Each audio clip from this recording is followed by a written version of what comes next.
บายดีทุกคนมื้อนี้โรงแรมเฮาก็ออก3ห้องเนาะแต่ว่าตอนนี้ออกแล้วห้องนึงห้องที่2แล้วเนาะอันที่อยู่นี่ห้องที่1เนาะเมื่อกี้ทางตอนรับเพิ่นโทรมาให้ไปเช็คห้องแลห้อง301ซึ่งมันอยู่ติดกับห้อง302เนาะเดี๋ยวเราจะไปเช็คห้องกันเลยว่าเครื่องเฮาจะครบบ่นะอันนี้เขาอยู่ห้อง302เนาะเดี๋ยวเราจะไปห้อง301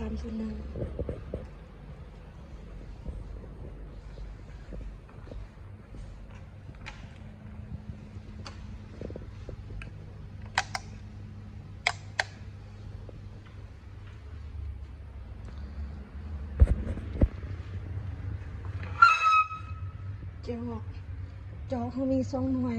ครบมาเบิ่งห้องน้ำนะมียาสระผมครีมอาบน้ำครบไดร์ประพรมจอก2หน่วยครบเบิ่งอันนี้ผ้าแพร่เนาะผ้าแพร่เขามีผ้าเช็ดหน้า2ผ้าเช็ดตัว2นี่พูด1เนาะแต่ว่าครบแล้วมาเบิ่งเจียเขาเนาะเจียอันราคาที่เฮาจะประมาณลูกค้าเนาะถ้าแม่นลูกค้าเฮาเฮ็ดเสียหายเนาะราคาจะตามนี้เลยเนาะอันนี้มันซื้อเครื่องเฮาเนาะอันนี้แม่นราคาอันนี้ละแม่นปลายหามสูบยาปลายอันนี้หามสูบยาอันนี้มุ้งเช็คเอาท์อันนี้ละแม่นWi-Fi เนาะหามสูบยาอันนี้จะอุดยุนี่ของแคบเบิ่งตู้เย็นเนาะมียังเหลือให้เฮาบ่โอ้โหมีแต่น้ำมาทันแกะใส่คืนเนาะน้ำก่อนเจ้ากินล่ะบ่มีแต่น้ำนี่นี่แพรเบียงเขาขัดเตียงเนาะทิชชู่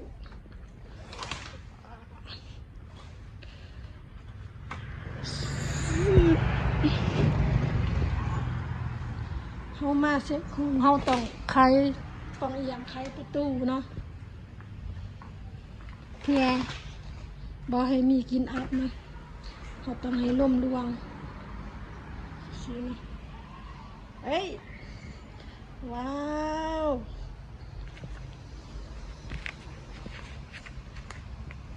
หลายแท้ขอบใจเด้อมันเบ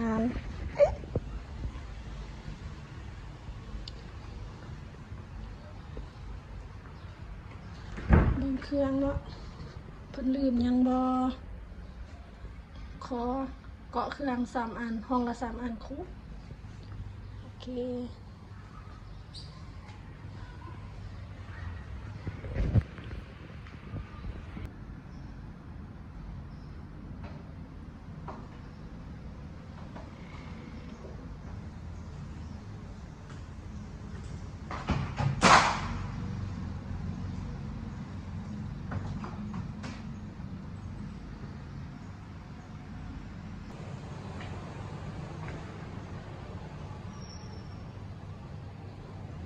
ในเมื่อเขาเซ็งห้องเนี่ยเขาก็ต้องปูผาลุ่มจะน้อยบริษัทสาขาเอิญมาเอาเนาะที่เห็นตรงที่วัน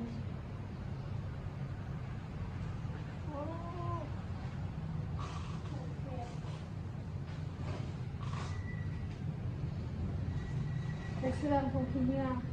ดีเนาะเดี๋ยวไปเลย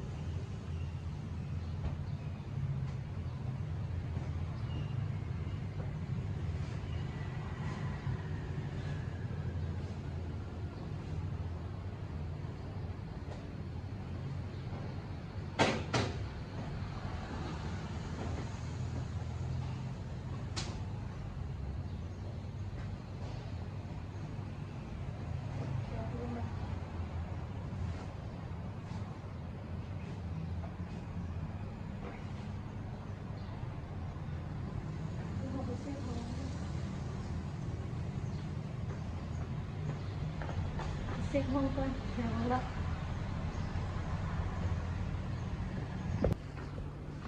เช็คห้องที่3เนาะเบิ่งจิครบบ่จอบครบเกิดครบ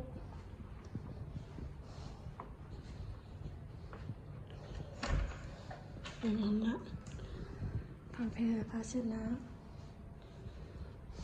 ได้ประภูมิจอกครบผ้าแพรยังอีกอันหนึ่งครบ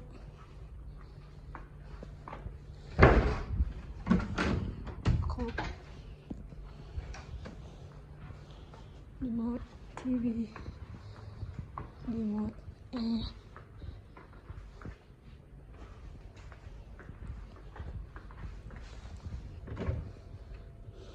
บ่มีหยัง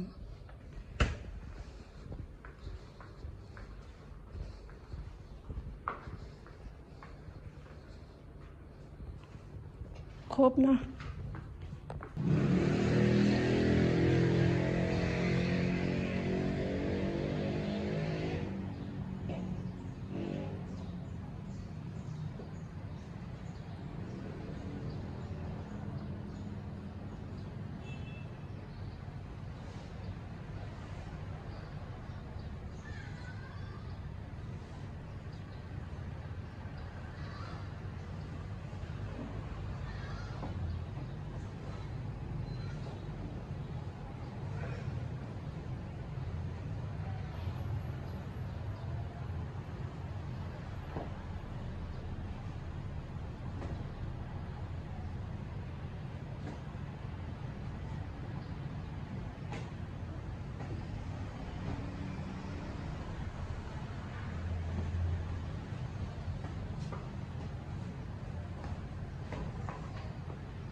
สรุปแล้ว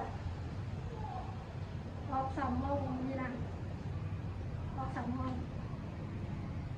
ได้เงิน100,000ได้ทิป100,000เช็คห้องดีกว่าอะไรเนาะอนามัยห้องนึงตีคนไม่ได้ที่กินเอาพาลงไปไว้ก่อน